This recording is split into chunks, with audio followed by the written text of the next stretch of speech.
Nota al pie, la letra chica de la política y la justicia, el podcast donde decimos lo que pensamos. Bienvenidos a Nota al Pie. Estamos con Esteban Fulín, funcionario internacional, secretario ejecutivo del Gafilat, que ya estuvo con nosotros anteriormente y hoy viene a contarnos lo que todos queremos saber. ¿La Argentina se va a la B o no?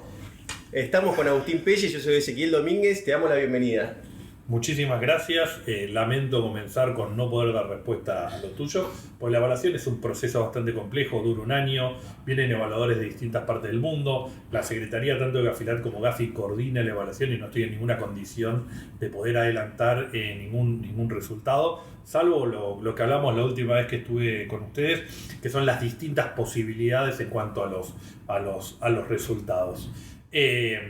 De vuelta, dependerá del resultado, si le va bien o mal, etcétera. Yo creo que Argentina es un país comprometido. Argentina tiene que trabajar muchísimo en cómo presentar los esfuerzos que está haciendo. Pero sí, realmente hay una realidad en cuanto a lo legal, etcétera, que puede llegar a complicar un poco en presentar de la mejor forma los avances que hace el país. Esteban, a mí me llama mucho la atención esto que decís de que depende cómo el país presente los resultados que tiene, puede tener una mala nota o una buena nota. Es decir, que está en manos del coordinador nacional de los resultados que tenga. Obviamente los resultados están acotados a la realidad argentina, pero... A ver, no es cuestión de guitarra y con eso cubro todo, no. Es cómo presentar la realidad y el compromiso de la mejor forma. Obviamente, cuando nos falta algo, falta, digamos, si uno ve en la parte de legislación y ve, hubo actualización, como cambiaron los estándares internacionales a nivel nacional, no hubo, entonces no hay forma de presentar eso. Pero sí hay algunos esfuerzos que sí vale la pena presentarlos y presentarlos bien. Así que, y de vuelta, cuando vienen los evaluadores acá, si bien el primer foco es la coordinación nacional, se reúnen con todos.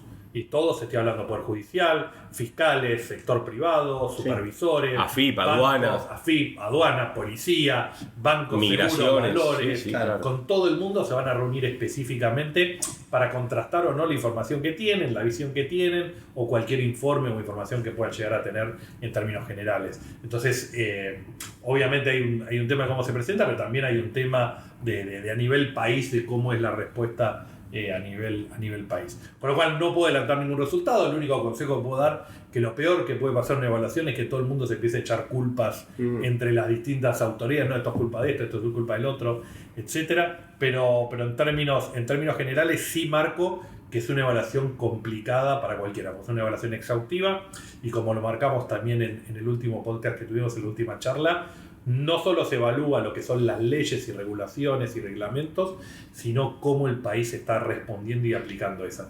Cuántas sentencias, si las sentencias son por casos importantes, si esos casos provienen de los delitos precedentes que más dinero generan en Argentina en base a la propia evaluación nacional de riesgo, ver si las sanciones a los sujetos obligados se dan realmente por rupturas o por fallas en su sistema realmente graves, o se está haciendo solo número. Digamos, hay un montón de cosas que se terminan evaluando para ver realmente si el país está comprometido y está teniendo buenos resultados en materia de lavado de activos y financiación. ¿Hasta qué momento son los alegatos que Argentina podría plantear antes del cierre de la evaluación? Si lo mandamos en términos jurídicos, hechos nuevos, digamos, hasta marzo del año que viene. Okay. Ahí se termina la posibilidad. Después sí, marzo se hace la evaluación, se reúnen con los evaluadores, se habla, se presenta toda la legislación o toda la regulación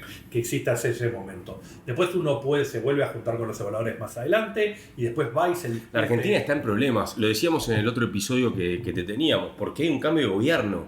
Entonces, la realidad indica de que el nuevo gobierno, la nueva gestión va a tener que aterrizar y va a tener que hacerse cargo rápidamente de presentar muy buenas defensas, muy buenos alegatos en distintas temáticas que va a tener que dar por conocido. Es decir, y es una debilidad para el país. Es una debilidad en cuanto a la forma, en cuanto a los resultados se miden lo que está sucediendo hoy y hasta 5 años o 6 años para atrás. Claro. Es decir, lo que está. Alguien decía que la única verdad es la realidad, sí. Digamos. Acá es así, digamos. El nuevo que viene va a tener obviamente un tema de ajustarse Probablemente algunos procesos, el legislativo, el regulatorio, le queden en el medio, no sé cuán acabados o cuán no, y en eso va a tener que tener una reacción rápida. Pero en cuanto a la realidad de los números, de esto, el otro, etcétera, eso ya existe y sobre la mesa. Y está sobre Contame una cosa rápidamente, antes de entrar en un tema que queríamos preguntarte. ¿En cuánto, para mí es muy importante esta pregunta, en cuánto impacta o no que la independencia de la UIF en el proyecto de ley que hoy está en el Senado se haya quedado a mitad de camino? A ver, la independencia de la UIF es uno de los puntos que se ve en la evaluación y está en un criterio específico que marca lo que es la independencia de la UIF. La independencia a todos los niveles, desde nombramiento, desde remoción, desde temas de presupuesto, etcétera, todo, con lo cual es algo que se va a revisar. El documento Egmont del 2018, digamos. Sí. Y bueno, en base a lo del Egmont, específicamente la metodología de Gafi. Pero obviamente lo que se busca sí es tener una UIF independiente y que haga su función. Porque en el proyecto se avanzó, pero al final del día el que pone al jefe y el que saca al jefe de la UIF sigue siendo el Poder Ejecutivo. Entonces, en mi opinión, y no te quiero poner incómodo, pero digo, me parece que se podría haber aprovechado y avanzado a fondo con este tema. Sí, a ver, definitivamente la ley como tiene muchas cosas buenas, y yo soy amigo también de tener una buena ley y no una ley perfecta, porque la perfecta difícilmente llegue y se va a seguir discutiendo. Entonces, mi consejo, no para Argentina, sino también para cualquier país, es saquen la ley y después veamos en materia de reglamentación cómo la podemos hacer más perfecta. Sí, estamos de acuerdo. Pero definitivamente hay que tener... Porque además se habla de autonomía de la UIF, se habla de nuevos sujetos obligados, y podemos hablar un poco de eso. Se habla de varios aspectos de la ley que viene a corregir de vuelta, una actualización legal que han hecho la gran mayoría de los países en los últimos años, y Argentina tiene una deuda importante en cuanto a la modificación. Esa es la segunda pregunta que te queríamos hacer, ya que estamos hablando de reforma de la ley. En un artículo se trata de resguardar ciertas actividades poniendo o incorporando como sujeto obligado nuevo a los abogados para cubrir básicamente compra-venta de inmuebles, administración de fondos de terceros y también la constitución y estructuración de sociedades. ¿Cómo ves este punto? Sobre todo, y con esto termino, entendiendo que estas tres actividades ya se encuentran resguardadas, controladas y supervisadas por otros sujetos obligados, con lo cual la mitigación del riesgo es fuerte. Ok, es una pregunta bastante compleja pero súper interesante. A ver, vamos por partes. En principio, el estándar internacional pide que abogados, notarios o escribanos y profesionales en las ciencias económicas estén siendo como sujetos obligados. ¿Qué incluye ser sujeto obligado? Tener un conocimiento del cliente, mantener los registros de toda la relación con el cliente, y en el caso de que estar frente a una operación sospechosa, hacer un reporte de operación sospechosa a la UIF. Esas son las obligaciones. En el caso específico de los abogados, y de los abogados en Argentina, el 95% del abogado no le va a influir en nada esto, o no debería influirle, porque son nada más que para las tres actividades que marcaste.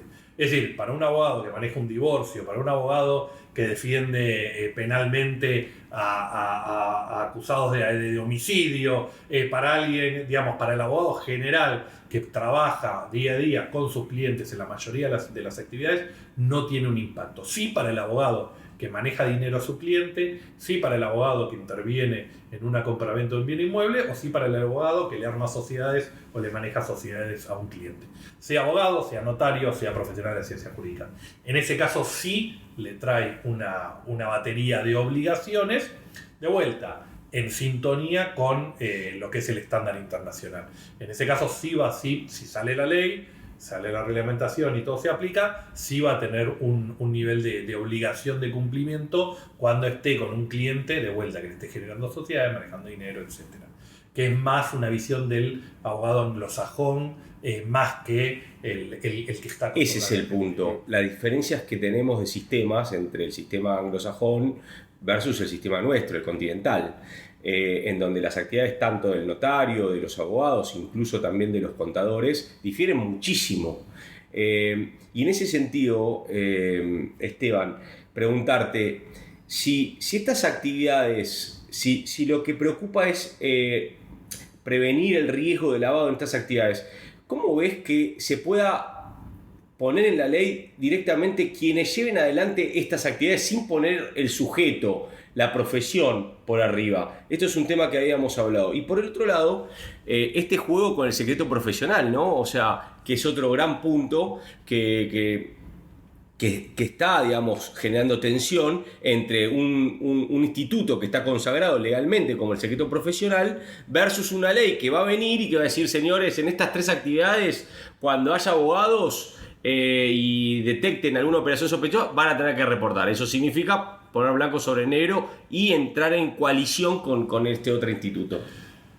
A ver, vamos por partes. Definitivamente el secreto profesional existe, está consagrado legalmente, con algunos ribetes mismos constitucionales, más que nada en la parte de defensa en juicio. Y eso se va a mantener y en eso no aparece nada, ninguna obligación en la ley, o no debería aparecer en la ley ningún tipo de obligación para el sujeto que vulnere ese secreto profesional. Estamos hablando del caso de un abogado que viene alguien con $5 millones a pedirle que estructurar sociedades o hacer compraventa de inmuebles, en el cual en ese caso el abogado lo que tiene que hacer, el abogado, de vuelta el notario o el profesional de ciencias económicas, lo que tiene que hacer es tener un conocimiento del cliente mínimo para entender que ese dinero no viene directamente del narcotráfico y que viene de una actividad lícita. Es decir, conocer al cliente y entender que la actividad está haciendo con ese cliente es no hay nada sospechoso en lo que está marcando. Ha habido casos en los cuales, por ejemplo, en casos de hace años de notarios, en los cuales viene alguien que es un jubilado ferroviario a hacerle una donación a un hijo de $500.000, o un ama de casa que venga y le pida a un abogado a armar 5 sociedades de $3 millones cada una. Si yo no tengo la obligación, puedo tener, si se quiere, lo que se llama una ceguera intencional y decir, bueno, yo cumplo con la obligación, tengo a alguien que me quiere hacer una sociedad, yo la hago. Si realmente existe la obligación de conocer mínimamente al cliente y en ese caso hacer un reporte de operación sospechosa o directamente decir al cliente no lo quiero como cliente, etcétera, estamos en ese caso. Te pongo esta pregunta para ir cerrando. Si no estuviesen los abogados incorporados en la ley y se explicase bien al GAFI que todas las actividades subyacentes que le interesa al GAFI cubrir ya se encuentran cubiertas, supervisadas y controladas por otros sujetos obligados, y entendiendo que hay otras jurisdicciones que no tienen incorporados a los abogados, ¿estaríamos haciendo un incumplimiento técnico? Técnico probablemente sí, porque el estándar pide que estén regulados, pero más importante que lo técnico es la efectividad. Si realmente yo demuestro en los hechos de que hay un riesgo bajo en cuanto a que el abogado no esté incluido, porque está incluido por otros tipos de controles, etcétera, y que en esos casos se haría, en ese caso hipotético no existiría un problema mayor en la evaluación.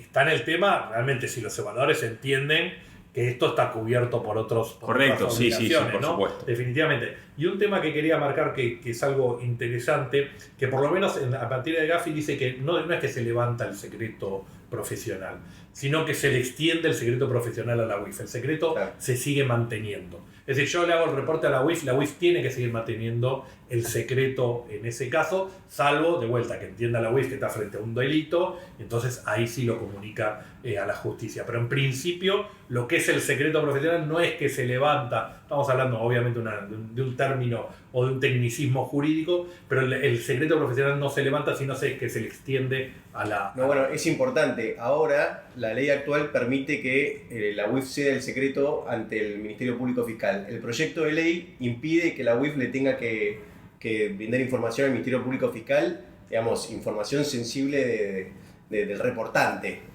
Así que bueno, muchas gracias, Esteban, la verdad, gusto tenerte acá, espectacular, ya nos veremos pronto. Placer enorme y mil gracias por la invitación.